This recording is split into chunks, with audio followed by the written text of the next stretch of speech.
Vulnérabilité des sociétés et des milieux côtiers et estuariens d'Afrique de l'Ouest est le thème du premier colloque international organisé ce mardi à l'université Assane Seck de Ziguinchor, une rencontre qui permet d'échanger sur le phénomène de l'érosion côtière. Le représentant du ministre de l'Environnement et du Développement durable sur l'importance de ce colloque.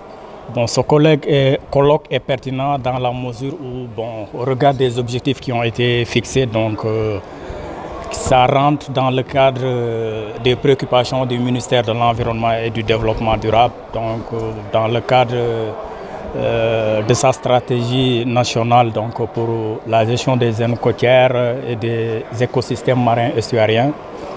Au regard de ça et du fait que quand même ces écosystèmes jouent un rôle extrêmement important, si l'on considère toute la dynamique humaine qui tourne autour quand même de ces écosystèmes et de la diversité biologique qui se trouve dans ces écosystèmes et dont leur survie dépend de la sauvegarde quand même de ces noyaux. Le thème de ce premier colloque est d'une importance capitale dans la mesure où l'érosion côtière fait aujourd'hui beaucoup de dégâts, selon le professeur Amadou Amadba. En fait, la vulnérabilité elle est multidimensionnelle. On a des vulnérabilités qui sont d'ordre biophysique, par exemple l'avancée de la mer.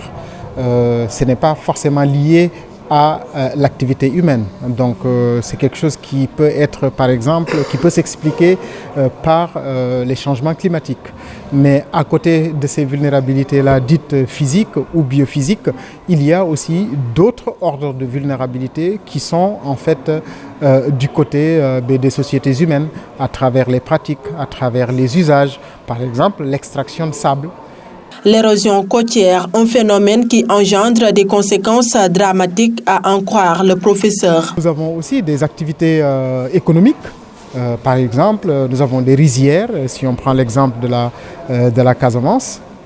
Donc, l'avancée de la mer, du fait soit de facteurs biophysiques ou encore de facteurs humains, peut compromettre justement nos moyens d'existence. Rappelez que ce colloque va prendre fin ce 22 novembre. En attendant cette date, les 14 nationalités différentes et les 8 pays présents à cette rencontre vont essayer de proposer des solutions pour faire face à ce phénomène mondial.